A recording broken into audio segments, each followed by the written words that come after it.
Max likes this very much. Welcome to Coffee with Toffees.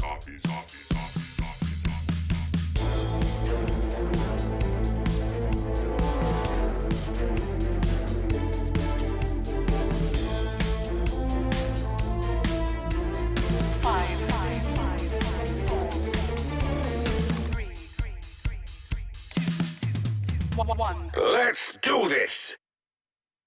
Good evening and welcome back to a new episode of Coffee with Toffees. We are in the middle of the crazy shuffle season, and I'm coming to you to keep giving you updates so that you know what's going on. If you're like me and you're a busy person, you probably don't have a lot of time to keep up on all of the who's its, what's its, how nows, and drama of the big shuffle. So that's what I'm going to do is I'm going to give you some updates throughout the next week or two so you can listen at the gym, on the drive to your car, or just hanging out here live where we are taping obviously on twitch.tv/Toffees_Dota2 to learn more about what's going on, address some of the rumors, talk about some of the facts, and I just basically keep you updated so that when you run into your Dota friends at the end of the evening, you're not lagging behind when they ask you about what's been going on in the competitive scene. That said, the show is brought to you by our sponsors, Razer and Betway.com, two companies that support small content creation. We're glad to have them, and make sure that you do go ahead and check them out. There's a link to Betway on the bottom of the fold, as well as some other locations, so that you can tell them, hey, we appreciate you supporting Toffees and what he's got going on. That said, let's get right into the show. It's not going to be a super long one tonight. As you can tell, I don't have a guest with me, and that is just because everyone is tight-lipped as all get out about what's going on in the scene right now. So without further ado, let's get right into it and talk about the big changes, both confirmed and rumored, but we're not going to go into the super heavy rumor, and I'm going to tell you ahead of time, I'm going to avoid a lot of the drama. I don't think that it's my job or any of our jobs really to weigh in and give our opinions on things like what players should or shouldn't do. Only they can truly know the estimation of their choices. So we're going to skip some of that, but we are going to talk about it briefly. So first thing off, this one's not very dramatic at all. This is Zyori leaving BTS. Zyori announced on his channel, Zyori.tv, and released a video about it that he will be parting ways with Beyond the Summit. Now, Beyond the Summit, obviously a company that gave him a chance after he started Dota Radio and casted a couple of star ladders, got a chance to sort of move in and played a role of hype caster and host for the BTS. Now, when Dakota Coddle Guy was hired, there was a little bit of an overlap in terms of their duties, and a lot of folks wondered what that would lead to.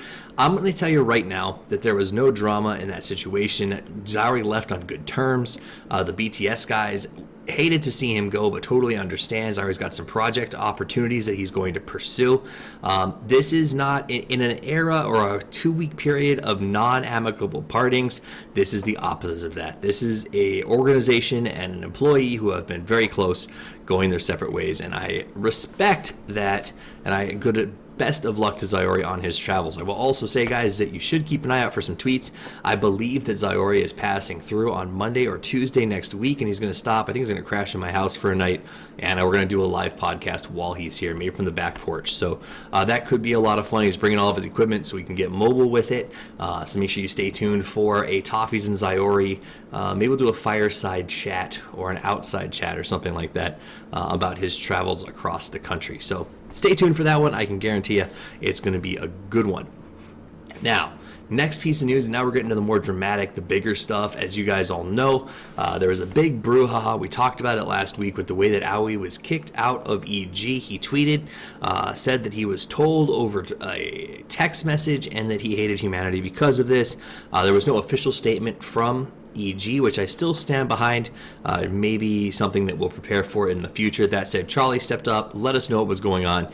And it sounded like the rest of the players were going to sort of keep themselves from weighing in, but that changed in the last 2 days as both Fear and PPD came forward and did state their opinions. Fear with a very classy tweet post that simply said, Aoi, it was great playing with you. I have a lot of respect for what you do, and it's hard to see you go, but things have to change sometimes. And that is a good summary, I think, of what the statement should be. And then PPD released his post-TI5 blog. He's called the post-TI5 blog, but let's be honest, it is largely about the situation with Arteezy coming back to the team and Aoi leaving it. In it, he is fairly frank in the way that we've come to expect from PPD. I think the most entertaining for me portion of the blog is the out-of-the-blue drive-by shot at CWM, who I think didn't see it coming at all, so that was pretty hilarious. And then he just goes on to talk about the pros and cons of Aoi, as far as how they fit into the team. I think the moral of this story here is what PPD is trying to express is that this was a business decision, not a personal one. And we can't begrudge organizations for that. So while the post was a little salty in places, it was good for informing us. And I will say, if you have not read it, please go check it out. It's peterpandam.blogspot.com. Pretty easy if you just Google PPD's blog. But in it, he talks, and I think this was the most interesting part for me. I didn't care about the Aoi part. I didn't care about the shots at CWM. What I did care about is his description of his relationship with Fear and why they're losing Aoi to keep Fear and bring in RTZ. And he talks about the relationship that he has with Fear, how Fear is sort of truly the godfather of Dota. And he also talks a little bit about RTZ and how he has a public persona of, egotistical glory hunter. But on the opposite side, he is incredibly dedicated and hardworking in private. So it's a very interesting read. He also talks very, very, very positively about Bulba. And I think it's definitely worth a read for those behind-the-scene looks, if nothing else. So that is a pretty good summary of sort of where that's going.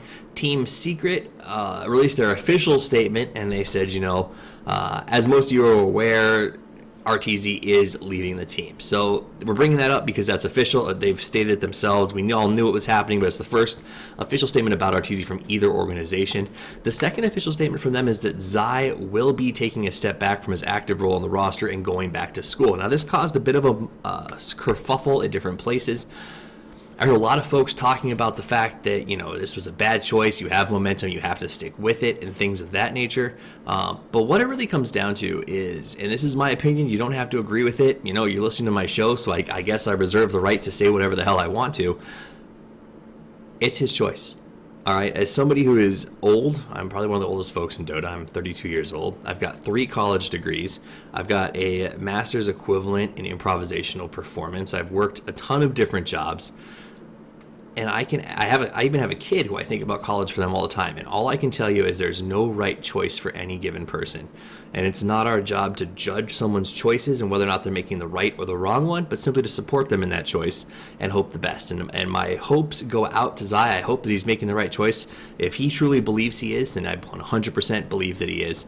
And I hope to see him do well in school and then come back and join us in a year or two, jump right back on the bandwagon as this thing continues to grow. That said, whatever he chooses, however he chooses it, in whichever way he states it, I think the impetus on us as fans who've appreciated him and his play for so long is to show an outpouring of support no matter what the choice is, because I can guarantee you, whichever one he finally lands on, and it sounds like it's going to be school, it was a tough choice to make. So a little bit of respect for that guy. A lot of respect for that guy, actually, for making the tough choices. All right, now here's the next piece of news. LGD Gaming. All right, so Dimitri says, or God bless Molly, I'll break the news. LGD Gaming want to make an international team again. This time, the team will be in Europe. Now, there's also rumors flying around that teams like eHome are also looking to pick up a new squad. This one, though, is international. We don't know who's on it. I've got no leaks about it whatsoever. Last iteration of the international Chinese squad wasn't the most successful. This time around, we'll see it just how successful it can be. But in the interest of giving you fair coverage of the entire scene, that is part of what is going on in the Chinese ring. Here's a new one. This is one that we've been talking about quietly, and it leads into a really good rumor kick up on another player, and that is that per Pajkat Olsen, I can't say his whole name, Pajkat is leaving Alliance. Officially, Alliance has stated that he is out. That is an official statement by the organization. They've said he's a phenomenal mid. We appreciate his time here, but it's just not working out. That comes from Loda. He says, today's a sad day since I have to say goodbye to my friend and teammate. He joined our team when we were struggling, and by hard work we were able to play well together. Sadly, the new patch and everything surrounding it struck us hard as a team, and we could not find the same synergy as before. So he has left. He says, now we aim towards a new future, a new season where we have the chance to prove ourselves once again.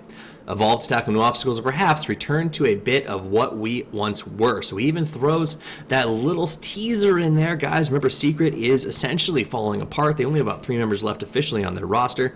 There's rumors that KKY is off to do his own thing, and there's been rumors that S4 may be returning to Alliance. And honestly, the fact that they've cleared space in the mid, and that they have also PyCat. I'm sorry, I don't know why I said PodCat. And the fact that they removed PyCat from the roster tells me that it is pretty strong, if we want to buy into it, that S4 may be returning to his Alliance roots, taking up a position. I don't know if he wants to go play at mid or where he wants to play, but Alliance has some folks they can move around here. And I think that S4, if that's the choice he makes, will be exciting for me as someone who's liked to watch Alliance for a long time, to see them get back on that wagon. So, that would be really cool. Now, obviously, there's discussions that he could go to LGD International. There's other places he can go as well. I mean, a player of S4's caliber can pretty much choose his own team. And honestly, in its own case, so can PyCat. So I think PyCat will probably land on his feet. A little bit of feline humor there for you. And I'm not too worried about where he ends up. Hopefully, S4 does choose to make his return to Alliance. Now, next piece of information, this one comes from Owie 2000 on the tails of the EG kick, and a lot of kick up over that. We did talk about what's going to happen to him, and both myself and Skim on the last episode said there's no way he will not make it onto a team, that he will not find a place for himself. He tweeted out today, also, I just want to thank everyone for their insane amount of support. I already have a finalized new roster. Sorry, no public info, but I'll be okay. And I think that that's pretty great information. It's exciting to see him get his feet under him, to get something new going on. And now comes the what is the team? And I'm going to go through a couple of different roster posts on a couple of different websites just to kind of take you guys through the thought process of where we are flowing with this one. Now, number one, 2P Dota published an article that is...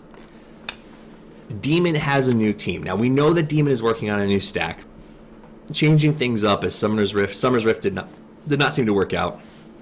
The last post that they saw, that they posted on 2P, the new site, was Ritsu, Yawar, Bulba, Demon, and Way Too Sexy as the team. Now, what followed after that was Mason on Ask FM.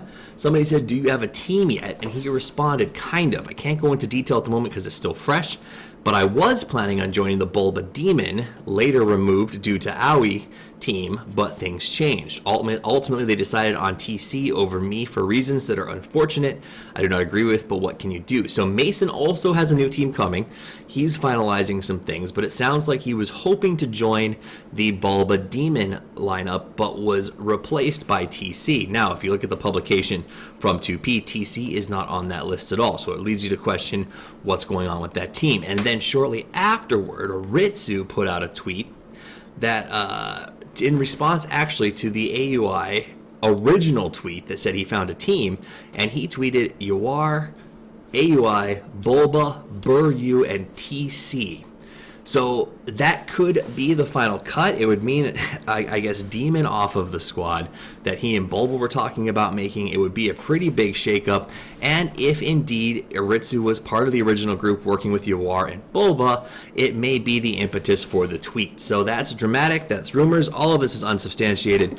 But it does look like Owi's got a place to sit. And it also looks to me very strongly that Yawar, who I think is going to be one of the up-and-comers who's going to come away from this draft switch, this shifting period ahead, all right? Because he was in a point where we know from PPD's post that he was supposed to originally, that EG was looking at him before they found out that Owie was going to be available. So Yawar has already been sort of in the pool, talking to people, has been pubbing like a champ, has some good connections, and now it's starting to pay off as we see a lot of teams talking about him in their makeup. So I know Yawar is going to find a place to land as well. Should be pretty interesting. So Ritsu did tweet that out. A lot of folks were mad at him for doing that. It's one of those things. Like if he was on the roster and got replaced by a player, who just became a free agent, I could see some bad blood there. Maybe that is the real roster, but we can't make any official declarations on that just yet. Fanatic roster changes. KYXY, Johnny, and Kessick are out. That means that Fnatic's roster right now remains only Mushi and Ohio. But I gotta be honest with you, if you want two players to stay on your roster to take it to the next level, Mushi and Ohio are the ones to do it with. And Mushi has said he has no plans on leaving. In fact, he wants to rebuild the team. So keep that in mind, as that should be a strong push forward. Mushi showed us just how strong his leadership skills are, and I look forward to seeing how he rebuilds. Though I will miss seeing KYXY Johnny and Johnny play with him on a regular basis. Last but certainly not least on the news front is Verus Pro, and this is refreshing. We talked about this on the last show about what's going to happen with Verus Pro. Skim said, I hope nothing changes. These guys are playing really well. They did much better in TI than we thought that they would in the main stage as well as the group stages. And hopefully they continue just going down the road that they're on. There was a tweet today from Georgi Faliv, and he officially said that there are no roster changes in Verus Pro. So as of what we know right now, if this is a true tweet, which I do not question based on the source, Verus Pro is going to stay the course. They're going to keep their team together. They reset what they needed to contract-wise, and they're going to push into majors with the same roster. This is a couple of things that is positive for me. One, I think they've been doing a great job. Seeing them stay together is really exciting because it means it gives them a lot of forward push potential. Two, as majors are around the corner, you have to wonder if stability of roster coming out of TI will contribute in any way, shape, or form to additional considerations when it comes to those invites. Yes, the big teams will be invited. EG will get invited no matter what, even if they changed a player or two. VP, though, keeping stabilization over potentially some other CIS teams that are switching players around, like let's say Alliance, will that give them the ability, I guess Alliance isn't CIS, European teams, will that give them the ability to get that invite spot over another team who will be forced to go through, say, a qualifier type of deal? That's my big curiosity. Hopefully for VP it pays out because I had a lot of fun watching them play at TI, and I'm hoping that they continue to put up the numbers and the hard work that they have all along. All right, guys, so that is the shuffle update. I gave you most of the confirmed stuff that we know, in addition to, what we learned last week about Cloud9 and things like that. A couple of rumors, but I think that those rumors seem fairly substantiated. Also, on a side note, it hasn't been announced yet, but if you guys, I know that you love North American Dota because you are here, because you watch the show. If you don't, you can turn it off right now, but what we do know is Team Leviathan is sticking together for the most part, working towards majors. I've heard they made one roster change they talked to me about. I won't announce this. They haven't released an official press yet, but it sounds like they are continuing to put forward the foot that they started last year, going from really relative unknown, right? These are guys who we sort of interviewed initially and watched them grow over the last year and have done very, very well, to commit to staying together and continuing to push forward. I think that's going to be a really great thing for them and a great thing for North American Dota. So I'm excited about the shuffle. I'm excited to see what comes out of it. This is the first time we've ever seen anything of this caliber happen in the Dota world. Esports is changing as we watch, and it is a very exciting time to be involved with Dota 2. That said, guys, very excited to do the show. I will keep following things. We're going to try to come back either Thursday or Friday, depending on how news rolls out. And of course, if a big item comes, if something is officially dropped on us that we got to talk about, we'll find the panelists and we'll get you an impromptu show set up as quickly as humanly possible. All right. That's it, guys.